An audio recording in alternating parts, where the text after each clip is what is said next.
이봉주 선생님이 못하는 게 아니죠, 당연히.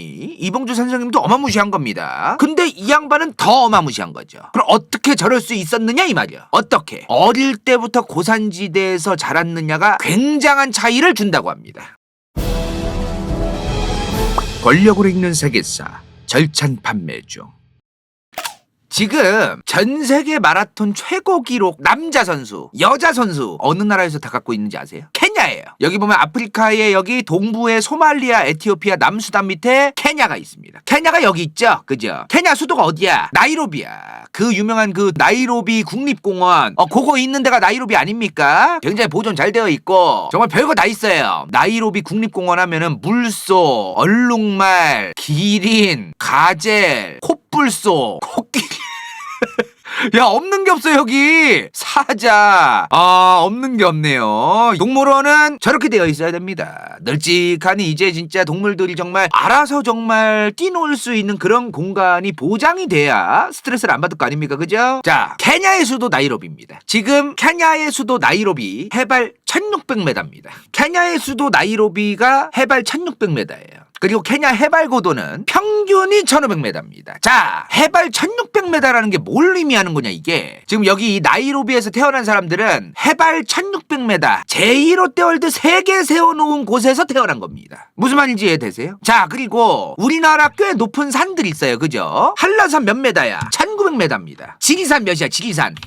1900이에요. 설악산 1700. 케냐의 나이로비 사람들은 설악산 꼭대기쯤에서 살고 있는 거예요. 대략 뭔 느낌인지 아시겠죠? 그런 느낌이에요. 케냐가. 이게 해발 고도가 높아지면 높아질수록 기압이 낮아지죠. 기압이 낮아지면 산소가 줄어듭니다. 에베레스트 산의 기압이 0.33 기압이에요. 에베레스트 이렇게 되어 있어. 엄청나게 낮죠. 산소를 3분의 1밖에 마실 수가 없어요. 지금 간다요가 앉아서 지금 떠들고 있는 이 서울 광진구는 1기압입니다. 개씹어졌습니다. 서울 광진구 매기는 1기압에 살고 있어요. 에베레스트는 0.33이다 이 말이요. 어떤 말인지 이해되시죠? 이거 조금 비하가 될까봐 조금 우려스럽습니다. 조심스럽긴 한데 비하적 목적을 띠고 말하는 건 전혀 아니고요. 당연히 사실 어찌어찌 하다 보니 지금까지도 아프리카 국가들이 체육 인프라, 경제 인프라 이런 게 약간 어려운 사정이 있습니다. 실정이 좀 어렵죠. 근데 마라톤에서는 아니면 육상 쪽에서는 전 세계에서 굉장히 많은 기록들을 아프리카 국가 선수들이 가지고 있습니다. 지금 전 세계 마라톤 최고 기록이 누구냐면 이 양반이에요. 이 양반이 케냐의 엘리우드 킵초게라는 선수입니다. 근데 케냐 선수예요. 이 양반이 선수가 공식적인 기록 2022년 작년 9월 베를린 마라톤에서 2시간 1분 9초입니다. 전 세계 최고 기록이에요. 이 양반 비공식 대회에서는요 1시간 59분 40초도 있습니다. 이봉주 선생님하고 좀 비교하긴 좀 그런데 이봉주 선생님이 2000년 2월 도쿄 마라톤에서 2시간 7분 20초라는 신기록을 세우셨어요. 그러니까 한국 신기록이죠. 한국 신기록. 이게 한국 신기록인데 지금 아까 보여드린 케냐 선수는 이봉주 선생님보다도 6분 11초가 더 빠른 겁니다. 엄청난 기록이에요. 지금 솔직한 얘기로. 이 케냐 선수가 그리고 지금 나이가 젊은 것도 아닙니다. 84년생입니다. 근데 작년에 최고 기록 세운 거잖아요. 그럼 작년 2022년 기준 한국 나이로 39이에요. 39살에 2시간 1분 9초라는 전세계 최고 신기록을 만들어낸 겁니다. 어마무시한 거죠 진짜로. 엄청난 기록이에요. 이봉주 선생님이 최고 기록 찍었던 게 2000년이잖아요. 2000년. 그때 31살이셨어요. 31살. 그러니까 이 양반은 39살에 저 기록을 세웠다는 게 엄청난 거죠. 사실은. 어마무시한 겁니다. 근데 이게 왜 그런 거냐 그러면. 이봉주 선생님이 못하는 게 아니죠 당연히. 이봉주 선생님도 어마무시한 겁니다. 근데 이 양반은 더 어마무시한 거죠. 그럼 어떻게 저럴 수 있었느냐 이 말이야. 어떻게? 어릴 때부터 고산지대에서 자랐느냐가 굉장한 차이를 준다고 합니다. 이게 굉장히 중요해요. 정말로. 엄청난 차이가 있습니다. 어릴 때부터 고산지대에서 자랐느냐. 아까 뭐라고 했어? 고도가 높아지면 높아질수록 기압이 낮아진다. 기압이 낮아지면 산소가 적다. 자, 고도가 높아지면 기압이 낮아지고 기압이 낮아지면 산소량이 줄어들고 그러면 산소량이 줄어드니까 우리 몸이 적정 산소가 필요하잖아요. 적은 산소를 최대한 많이 빨아들이고 운반을 하려면 헤모글로빈, 적혈구가 늘어나야 됩니다. 요게 중요한 겁니다. 지금 일반적인 사람들이 이 혈관 내에 혈액이 있잖아요. 혈액, 피가 있잖아. 그 혈액 내의 적혈구 비율이 45% 안팎입니다. 근데 케냐 선수들 같은 고산지대 사람들은 60% 안팎입니다. 무려 15%가 더 많은 거예요. 저희가 고려대학교 혈액종양내과학 교실의 그 성화정 교수께서 쓰신 논문을 봤어요. 저 논문을 봤는데 신장에 적혈구 생성인자 호르몬이 있어요. 이게 당단백 호르몬인데 아무튼 뭐 어려운 말이야 그거는. 뭐 됐고, 이 신장에서 적혈구 생성인자 EPO라는 걸 분비를 하면은 적혈구의 그 조혈세포를 자극해요. 그래서 적혈구가 생성되게 하는 겁니다. 근데 만약에 이게 고산지대에서 지금 산소가 부족해요. 그럼 산소가 부족하면 신장이 이거를 분비를 하는 겁니다. 애초에 고산지대에 있던 사람들은 항상 산소의 흡수를 위해서 적혈구가 계속해서 많은 상태가 유지가 되는데 광진구매기가 지리산 꼭대기로 올라가가지고 한 달 동안 있었어. 그러면 신장에서 자극을 받고 적혈구 생성인자 EPO를 생성하는 겁니다. 그리고 적혈구가 더 생산되는 거예요. 무슨 말인지 이해되시죠? 그래서 고산지대에 애초에 거주하는 사람들도 저 생성인자가 계속해서 분비가 돼가지고 애초에 혈액에 적혈구 양이 많고, 아니면 애초에 고지대에 안 살다가 저지대에서 고지대로 올라간 사람도 거기서 체류를 오래 하면 저 적혈구 생성인자가 나옵니다. 그래서 적혈구가 늘어나요.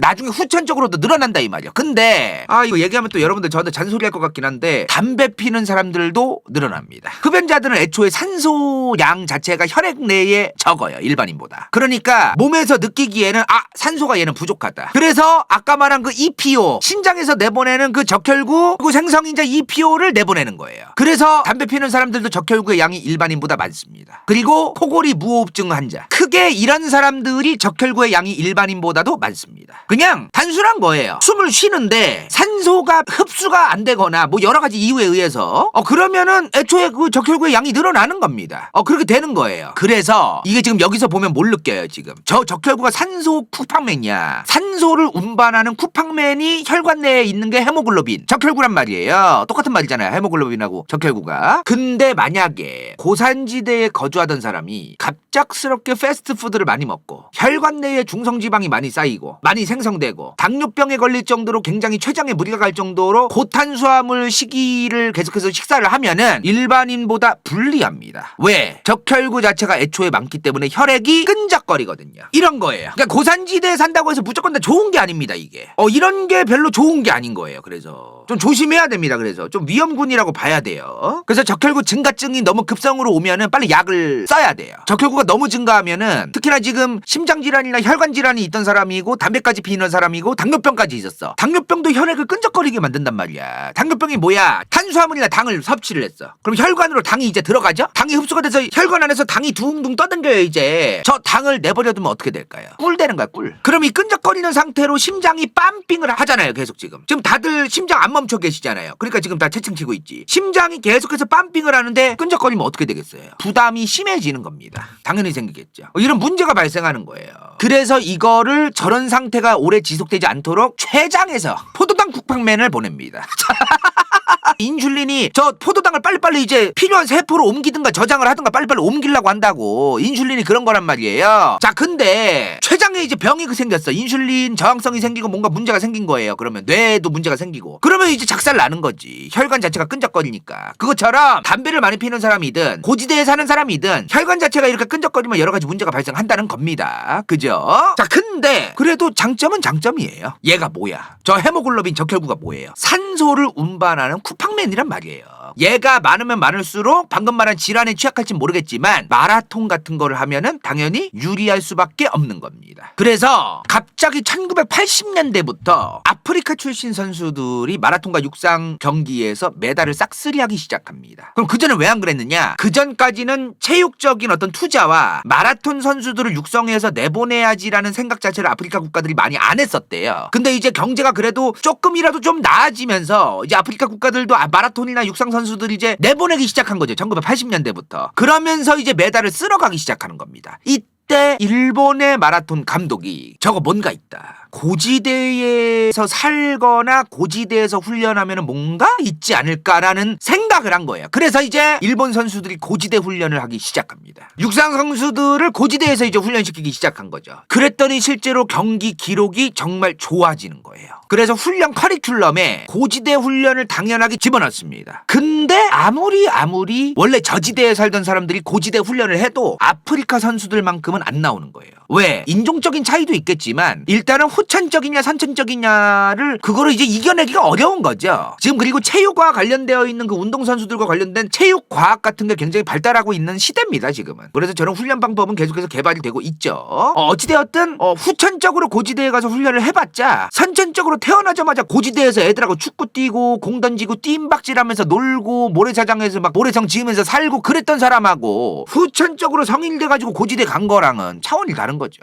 후천적인 노력을 아무리 해도 선천적으로 고지대에서 태어났고 인종적인 차이가 있고 아니면 애초에 태어나자마자 신체적인 피지컬 자체가 좋은 사람들이 있잖아요. 그래서 그런 것들을 이겨내기는 힘들지 않나 그런 생각이 들어요. 미국의 한 체육과학을 연구하는 교수가 그러면은 이렇게 한번 해보자. 고지대에서 거주하던 애들 고지대에서 거주하게 하고 그리고 고지대에서 훈련시키자. 그리고 고지대에서 거주하다가 저지대로 내려와서 훈련하게 하자. 저지대에서 거주하다가 고지대 훈련, 저지대 거주하다가 저지대 훈련 4개를 이제 비교를 해봤어요. 비교를 해봤더니 가장 효과가 좋았던 게 고지대 거주, 저지대 훈련이더라 이 말이야. 근데 이게 개바인 게 뭐냐면 고지대에 살면서 그냥 살기만 할 거야? 그러면 안 되잖아요. 고지대에서도 고지대에 훈련할 수 있는 인프라가 잘 되어 있어야 될 거 아닙니까? 근데 인프라가 어려운 거예요. 고지대로 가면 갈수록 건축을 하기도 힘들어지고 자재를 옮기는 것도 다 비용이고 고지대에서 거주하면서 훈련 장소나 이런 인프라가 잘 갖춰져 있는 데가 없는 겁니다, 제대로. 그래서 고지대 거주하면서 고지대 훈련하는 게 별로 효과가 떨어졌을 가능성이 있다는 거죠. 그래서 고지대 거주하면서 저지대에 내려와서 또 훈련을 하고 이러는 게 나쁘지 않다. 그런 얘기가 이제 있었던 거예요. 근데 이런 거와 관련해서 이제 체육과 관련되어 있는 운동선수와 관련되어 있는 저런 훈련 방법이나 과학적인 의학적인 어떤 그런 지식들을 종합해가지고 만든 훈련 방법이나 이런 것들이 굉장히 발전하고 있는 요즘 세상입니다. 그리고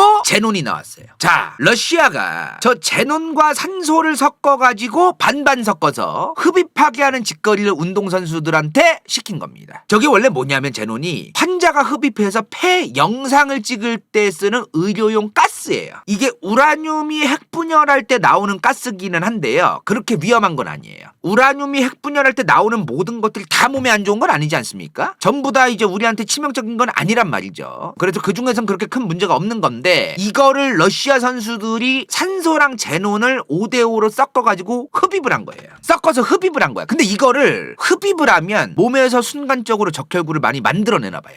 그래서 러시아가 국가 차원에서 이거를 선수들한테 수년 전부터 빨아오게끔 한 겁니다. 마라톤뿐만 아니라 일반적인 다른 종목들도 솔직한 얘기로 폐활량 좋아져가지고 나쁠 거 없잖아요. 여러모로 유리해진단 말이야. 근데 이게 도핑에 해당하는 물질이 아니었습니다. 그러니까 러시아도 이게 왜 불법이냐, 도핑에 해당하는 것도 아니지 않냐. 이걸 도핑위원회가 근데 포착을 하고 이제 2014년부터 금지 약물로 추가합니다. 금지 성분으로 추가해요. 근데 2014년에 뭐가 있었어? 소치 올림픽이 있었잖아. 소치 동계올림픽이 있는데 여기서 갑자기 도핑을 금지 약물로 때리니까 러시아가 얘네도 할 말은 있는 거예요. 야, 지금까지 도핑 아니라서 저번 달까지만 해도 우리 러시아 선수들 다 빨개 했는데 이제 와서 도핑 넣어가지고 우리 올림픽 출전 못하게 할 거야? 해서 2014년까지는 내버려 뒀어요. 내버려 둔 겁니다. 저 말도 일리는 있어요. 도핑 금지 약물로서 포함이 안 되어 있던 성분인데 그거를 바로 추가를 했다 한들 저번 달까지 우리는 그거 포함 안 돼가지고 빨았는데 이제 와서 뭐라고 하면 어떡하냐 얘기를 하니까 오케이 한 거예요. 근데 그럼 거기서 멈춰야지. 2016년 리우 올림픽에서도 러시아 선수들이 존나 빨아대가지고 100명 넘게 출전 정지당합니다. 100명 넘게 걸려요. 저거를 그럼 저때 금지에 넣었으면 이제 안 해야지. 저거를 또 계속 빠른 거야 쟤네가. 그래가지고 이제 안 되게 됐어요, 저게. 출전이. 자, 근데 여기서 간다요가 합리적 의심이 드는 거예요. 좋다 이거야. 케냐뿐만 아니라 저 케냐 주변에 있는 국가들이 대부분 고지대 국가가 많아요, 아프리카에. 육상이나 마라톤이나 어떤 달리기나 이런 선수들의 기록이 좋다. 좋다 이거야. 근데 여기만 고지대냐 이겁니다. 여기만 고지대가 아니잖아요. 여기는 히말라야, 여기는 그리고 여기는 남미 선수들은 왜 그런 성과가 얘기가 안 나오냐 이 말이에요, 지금.